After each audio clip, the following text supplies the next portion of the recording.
बिस्मिल्लाहिर्रहमानिर्रहीम। अस्सलाम वालेकुम नाज़रीन, ये फरवाज एनबी न्यूज़ और मैं हूं आपका मेज़बान नवाज भुट्टो। नाज़रीन, आपकी तरह मेरे जहन में भी कई सवाल गूंज रहे हैं, सवाल उठ रहे हैं कि आखिर नवाज शरीफ इस वक्त तक इंतखाबी मुहिम का आगाज़ क्यों नहीं कर सका।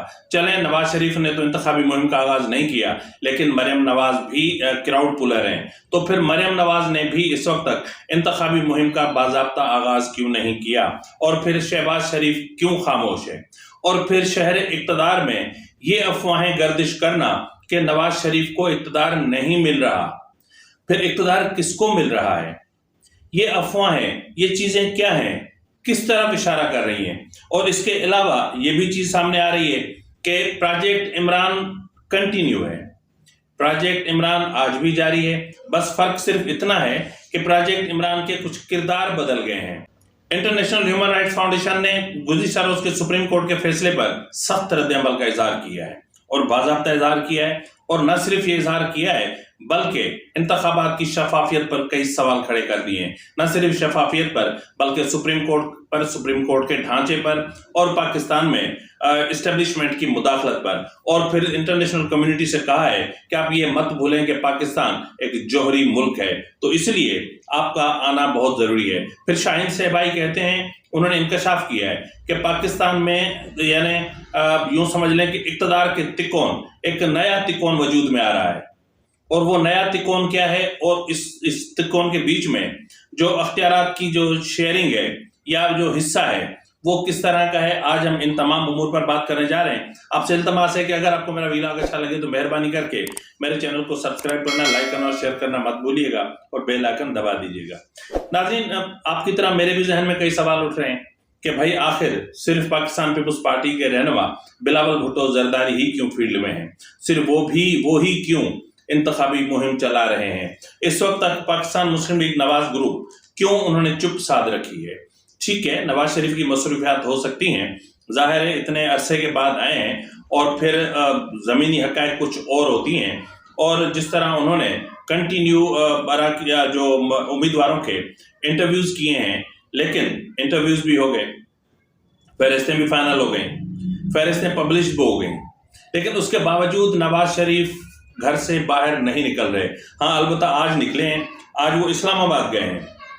अब इस्लामाबाद में उनकी कहाँ किन से मुलाकातें हैं, और आखिर ये मुलाकातें क्यों हो रही हैं, आखिर नवाज शरीफ के दिल में क्या खदशात हैं। जी जनाब, खदशात तो हैं, नवाज शरीफ के दिल में शदीद खदशात हैं आज भी।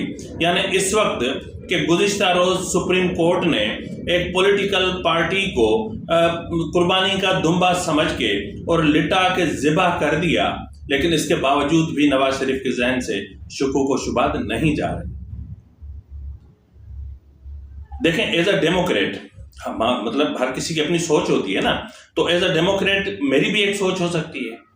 तो अगर मैं अपनी सोच को सामने रखूं तो मुझे ऐसा महसूस होता है कि जैसे इतना कुछ नहीं हुआ था। पीटीआई को एक चांस मिलना चाहिए था, पीटीआई को, लेकिन चांस कैसे मिलता, चांस मिल ही नहीं सकता था। वो लेवल प्लेइंग फील्ड का रोना रो रहे हैं, लेकिन क्या कह सकते हैं। गुज़िश्ता रोज़ सुप्रीम कोर्ट में जाहिर है कि इसी इंतखाबी निशान के हवाले से एक प्रोसीडिंग चल रही थी, और जो तवील हो गई थी, लेकिन इसके बावजूद चेयरमैन पीटीआई के घर पर पुलिस ने चढ़ाई कर दी, घुस गए। सिर्फ इतना ही नहीं, पीटीआई के वो तमाम जो उम्मीदवारान थे जो किसी न किसी तरीके से आरओ ऑफिस तक पहुंचकर अपने सर्टिफिकेट्स या अपने जमा करवाने या वापस लेने के हवाले से जो कल प्लान बी की कामयाबी नाकामी के मामला चल रहे थे, उस तनाजुर में बात कर रहा हूं मैं, तो उनको रास्ते में धर लिया जाता, उनको पकड़ लिया जाता, उनको घसीट कर गाड़ियों में बिठा लिया जाता। ये पूरी दुनिया ने देखा, और यही वो कंडक्ट है जो जाहिर करता है कि पसे पर्दा कुछ और चल रहा है, और यही वो डर है जो नवाज शरीफ को खाए जा रहा है। यही वो डर है कि नवाज शरीफ ने सब कुछ करके देख लिया। नवाज शरीफ ने जिस तरह सुप्रीम कोर्ट ने पीटीआई को ज़िबा कर दिया, इसी तरह नवाज शरीफ ने फिर अपने वफादारों को ज़िबा किया, अपने वफादारों को ज़िबा करके इस्टेब्लिशमेंट के साथ होने वाले मुआहदे की पासदारी की। IPP کے لیے نشستیں خالی چھوڑی, PMLQ کے لیے نشستیں خالی چھوڑی, کہیں باپ پارٹی کے لیے نشستیں خالی چھوڑی, اور اس کے علاوہ پوری بندر بانٹ ہو چکی ہیں. تو اس لیے نواز شریف میرے خیال میں, جہاں تک میری ذاتی رائے ہے, کہ کچھ ایشورنسز ہیں جو نواز شریف کو چاہیے, کچھ ایشورنسز ہیں جو نواز شریف کو چاہیے, اور کچھ ہے جس کی پردہ داری ہے, کچھ ہے جس کی پردہ داری ہے. کوئی تو چیز ہے, ایسے تو سب کچھ نہیں ہو رہا نا. ہم اس کو کیا کہیں گے؟ سب ٹھیک ہے, every thing is all right, never. تو اس وقت یعنی گزشتہ روز سپریم کورٹ کا جو فیصلہ آیا, اس پہ ظاہر ہے میں پورے ایک پروگرام کر چکا ہوں, پوری ججمنٹ آپ کے سامنے رکھ چکا ہوں, اور کل کی جو سارے دن کی پروسیڈنگ تھی اس کو دیکھ کے سر پک رہا تھا. تو اس کے بعد مطلب جو حقائق ہیں سارے کے سارے آپ کی خدمت میں گوش گزار کر چکا ہوں. لیکن اس ججمنٹ کے بعد پورے ملک میں ایک طوفان سا برپا ہے, ایک ادھم مچی ہوئی ہے, ہر طرف طوفان برپا ہے. ہر کوئی سوال اٹھا رہا ہے کہ یہ کیا ہو گیا. یعنی جس طرح افتخار چودھری نے جسٹس حمید ڈوگر سے انتقام لینے کے لیے اور مشرف سے انتقام لینے کے لیے جنرل کیانی کا سہارا لیا, اسی طرح چلتا آ رہا ہے. اور اسی طرح قاضی فائز عیسیٰ نے ظاہر ہے کہ پھر جو موجودہ رجیم ہے اس کا سہارا لیا, یعنی موجودہ اسٹیبلشمنٹ کا سہارا لیا. اب وہ سپریم کورٹ کہتی ہے کہ اسٹیبلشمنٹ کیا ہوتی ہے, فوج بولو, تو چلو بھائی فوج کا سہارا لیا. تو فیصلہ جو کل آیا اس فیصلے نے کئی سوالات تو چھوڑے ہیں, لیکن خیر اس پر ہم پھر بعد میں بات کریں گے. اس پر جاؤں گا تو پھر بات بہت لمبی ہو جائے گی. ناظرین, شہر اقتدار میں کچھ افواہیں گردش کر رہی ہیں جو ہیں نواز شریف سے متعلق. لیکن اب میں آپ کو ایک اور چیز بتانا چاہ رہا ہوں, وہ یہ ہے کہ جس چیز کی طرف ہم کافی عرصے سے نشاندہی کر رہے تھے کہ کچھ ہے جو کہیں نہ کہیں چل رہا تھا, اور جو کچھ چل رہا تھا وہ اپنے آپ میں حیران کن تو تھا ہی. لیکن اب اس کے حوالے سے PTI کے اندر سے چیزیں سامنے آنا شروع ہو گئی. یعنی وہ چیزیں جو آئیں لیکن آنکھوں سے اوجھل ہو گئی تھیں, لیکن اب وہ چیزیں سامنے آنا شروع ہو گئی ہیں.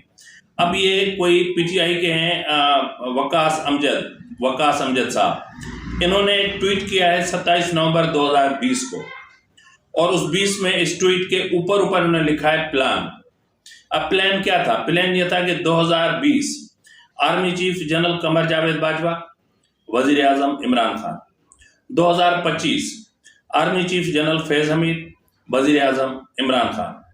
2030 army chief general Asif Ghafoor, صدر عمران خان, یعنی پاکستان میں صدارتی نظام کا نفاذ. یعنی یہ وہ ہے کہ جس کا پہلے سے ہی ہمیں ایک اندیشہ تھا کہ پاکستان میں آئین کو لپیٹنے کی کوشش کی جا رہی ہے, پارلیمانی نظام کو لپیٹنے کی کوشش کی جا رہی ہے, اور پارلیمانی نظام کو لپیٹ کر صدارتی نظام کو لانے کی سازش کی جا رہی تھی. اور اس میں جنرل قمر جاوید باجوہ, جنرل آصف غفور, جنرل فیض حمید, یہ سارے ملوث تھے. یہ کوئی ڈھکی چھپی بات تو نہیں ہے, لیکن ہم کہتے تھے تو جھوٹ رہتا تھا. لیکن اب یہ PTI کے اندر سے چیزیں سامنے آ رہی ہیں کہ ہمارا پلان تو 2030 تک تھا, 2030 تک ان کا تھا, 2030 تک ادھر سپریم کورٹ میں بھی تھا. اب افواہیں جو ہیں وفاقی دارالحکومت میں, ان کو اگر ہم دیکھتے ہیں تو پھر بھی بہت ساری چیزیں ہیں جن پر, یا بہت سارے حقائق ایسے ہیں جن سے پردہ اٹھتا ہے. اب ناظرین, میں آپ کو بتا دوں کہ جس طرح میں نے آپ سے کہا کہ شہر اقتدار میں افواہیں گردش کر رہی ہیں کہ نواز شریف ملک کا آئندہ وزیر اعظم نہیں ہوگا, اور یہ بھی افواہیں گردش کر رہی ہیں کہ چیف جسٹس قاضی فائز عیسیٰ کو ممکن ہے کہ 1 سے 2 سال کا ایکسٹینشن دیا جائے. یعنی جسٹس اعجاز الاحسن والا جو ٹینیور ہے وہ جسٹس قاضی فائز عیسیٰ کو دیا جائے. یہ باضابطہ طور پر یہ چل رہا ہے. اور حد تو یہ ہے کہ جو PMLN کے حکومت میں اعظم نذیر تارڑ صاحب کمال کے چمچے ہیں, کمال کے چمچے, کڑچھا, کیا بولوں میں اس کو. انہوں نے ایک پول کروایا ہے کہ جی بتائیں کہ کیا 2030 تک قاضی فائز عیسیٰ کو چیف جسٹس رہنا چاہیے. کیا چاہتے ہیں آخر آپ, کیا کرنے جا رہے ہیں؟ یہ ہے آپ کا پلان, یہ ہے آپ کا معاشی پلان کہ چیف جسٹس کو ایکسٹینشن دے دو, اس کو کسی بھی طریقے سے 2030 تک رکھو. 2027 تک تو ویسے ہی 2024 تک, یہ میں آپ کو پورا شیڈول بتا چکا ہوں کہ 2027 تک تو वैसे भी जस्टिस मंसूर अली शाह हैं, उसके बाद याया अफरीदी साहब हैं, बात तो वही है, यही जो है वो तसलसल जारी रहेगा। तो बहरहाल ये भी अफवाहें हैं। और नवाज शरीफ वज़ीर आज़म कैसे नहीं बनेगा, क्यों नहीं बनेगा? नाज़रीन, वो यूं है कि ये कहा जा रहा है कि प्रोजेक्ट इमरान तब्दील हुआ है। प्रोजेक्ट इमरान में तब्दीली सिर्फ इतनी आई है कि अब वो प्रोजेक्ट इमरान नहीं बल्कि वो प्रोजेक्ट नवाज शरीफ बन गया है। अब उस प्रोजेक्ट के मुताबिक नवाज शरीफ को इस्तेमाल तो किया जाएगा लेकिन वजारत उस्मान नहीं मिलेगी। पाकिस्तान में लेवल प्लेइंग फील्ड या पॉलिटिकल एटमॉस्फेयर दिखाने के लिए नवाज शरीफ से एक एग्रीमेंट किया गया। और ये भी अफवाहें गर्दिश करें कि अगर नवाज शरीफ को वजीर आजम बनाना होता तो फिर क्या एस्टेब्लिशमेंट का दिमाग खराब हुआ है कि पूरी लाट जो है वो आज़ाद उम्मीदवारों की ला रही है, और ये ऐसे उम्मीदवार हैं कि जिन पर 60:1 भी लागू नहीं होता।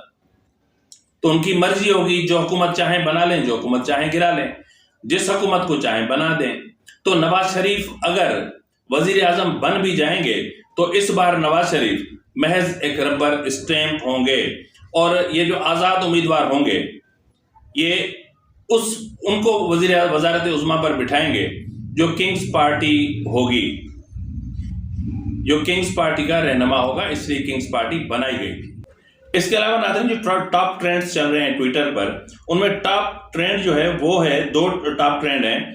एक है इमरान खान इंतखाबी निशान, और ऐसा इंतखाबी निशान ये मैं अपनी जिंदगी का पहला इंतखाबी निशान देख रहा हूं जो जेल में पड़ा हुआ है।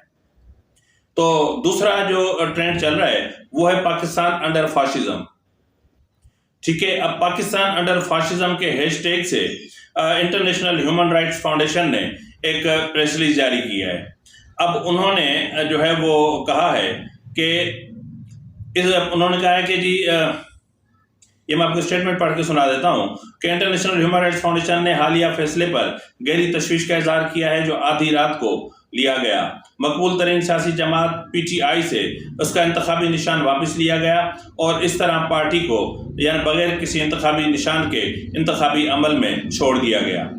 अब मजीद कहा गया कि यह कार्रवाई पाकिस्तान में ज़ाहिरी रियासती स्पॉन्सर्ड शुदा फाशिज्म है और सियासी इंजीनियरिंग के बारे में बहुत कुछ बताती है जो फौजी जनता के तहत काम करने वाली इस्टेब्लिशमेंट की तरफ से तरतीब दी गई है।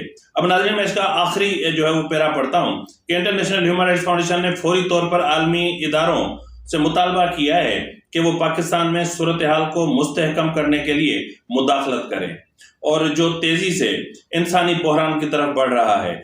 जौहरी हथियारों से लैस जमहूरिया में ये खास तौर पर तशवीशनाक है जिसकी आबादी 250 मिलियन है और दुनिया ऐसी नाजुक सूरत हाल को नज़रअंदाज करने की मुतहमिल नहीं हो सकती और बुनियादी हकूक के तहफ़्फ़ुज़ और मजीद बिगाड़ को रोकने के लिए फौरी इक़दामात नागुज़ीर हैं। अब नीचे जो हैशटैग है वो है पाकिस्तान अंडर फाशिज्म। मतलब अंदाजा लगा लें कि हमने पाकिस्तान की पहचान क्या बना ली है। गलत फैसले, गलत तरीके। मैंने कहा ना, शुरू में कहा कि PTI को एक चांस मिल सकता था, उसको कहा जा सकता था जी फिलहाल आप पे ये 50,000 रुपये फाइन किया जा रहा है, आप जो है वो इंतखाबी अमल के बाद फौरी तौर पर आप हमें अंडरटेकिंग दे दें कि आप free fair and transparent intra party election करवाएंगे। कम से कम किसी पार्टी किसी जमात की शहरत पे इस तरह नाखून नहीं रखा जाता, इस तरह उनको गले से नहीं दबोचा जाता। बहरहाल टेक्निकल बुनियादों पर तो जो भी फैसला हुआ है वो सही हुआ है, लेकिन क्या कर सकते हैं मैं आपको बता चुका हूं कि ये फैसला टेक्निकल PTI को टेक्निकली नॉकआउट किया गया है, अदरवाइज PTI को नॉकआउट करना इतना आसान नहीं था। नाज़रीन, अमेरिका में मुकीम सहाफ़ी हैं शाहीन सहबाई साहब।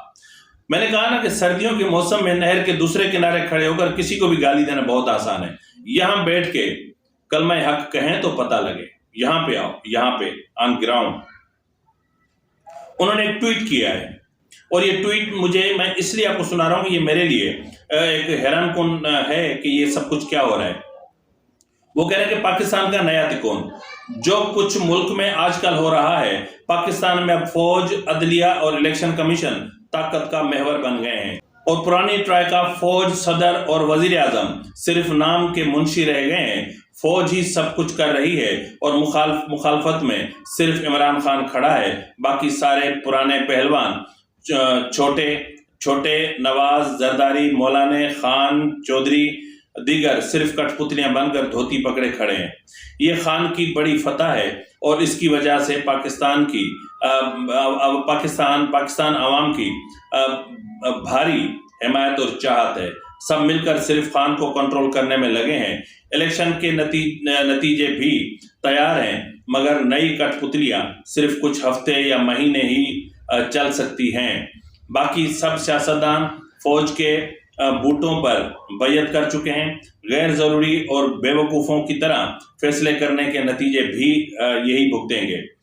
سب سے پہلے فوجی جنتا جو آج کل آئین، قانون، عوام کے ہار اور اپنے ڈنڈے کی کامیابی کا جشن منا رہی ہے۔ دور اندیشی اور پاکستان کے مفاد کسی کو نظر نہیں آ رہا۔ یہ پیٹرول، ڈیزل، گیس، انڈے جو دھکا اسٹارٹ اور بغیر جو ہے وہ مطلب پہیوں کے گاڑی کس وقت تک جو ہے وہ کھڑی رہے گی، یا مطلب یہ ہے کہ عمران خان کا ڈر ہے تو عمران آئے گا تو کیا ہوگا۔ اب ناظرین، یہ ان کی ایک سوچ ہے، شاہین صاحبائی صاحب کی یہ سوچ ہے۔ میری سمجھ میں نہیں آتا کہ یہ کس بنیادوں پر یا کن دلائل پر عمران خان کی اتنی اندھی تقلید کر رہے ہیں۔ اس میں کوئی شک نہیں ہے کہ پاکستان کا پولیٹیکل سسٹم کرپٹ ہو چکا ہے۔ پاکستان کا پولیٹیکل سسٹم لانگ بوٹوں تلے دبا ہوا ہے۔ پاکستان کا پولیٹیکل سسٹم، ان کے کرپشن کے کیسز لانگ بوٹوں تلے پڑے ہیں، اس میں شک کی کوئی گنجائش نہیں ہے۔ یہاں تک کہ کچھ لوگ ایسے بھی ہیں کہ جن کے قتل کے کیسز کے شواہد بھی اسٹیبلشمنٹ کے پاس ہیں۔ اگر تم نے چون چرا کی تو پھر سمجھتے ہیں یار۔ تو ظاہر ہے کہ عمران خان نے اس ملک کو جس نہج پہ پہنچایا وہ کون سی ڈھکی چھپی بات ہے؟ اس کو ہم کیسے یہ کہہ سکتے ہیں کہ جی نہیں یہ غلط ہے، ایسا نہیں ہوا تھا؟ ایسا ہوا تھا، یہ فیکٹ ہے۔ اب کیسے جھٹلا سکتے ہیں؟ جس شخص نے اس ملک کو تباہ و برباد کر دیا، جس شخص نے اس ملک کی معیشت کو برباد کر کے رکھ دیا، جس شخص نے اس ملک کے اخلاقی اقدار کا جنازہ نکال دیا، جس ملک نے بہنوں اور بیٹیوں کو نیم برہنہ کر کے سڑکوں پہ نچایا، میں کیا کہوں، جس نے اپنے ہی اداروں کی ٹرولنگ کی اور ان کو اس قدر رسوا کیا کہ جس طرح آپ پچھلے کل سے، پہلے تو چل ہی رہا تھا لیکن کل سے آپ دیکھ رہے ہیں کہ جس طرح چیف جسٹس کی ٹرولنگ کی جا رہی ہے۔ فی الوقت کے لیے اتنا ہی، ملتے ہیں اگلے پروگرام میں، تب تک اجازت دیجیے، فی امان اللہ۔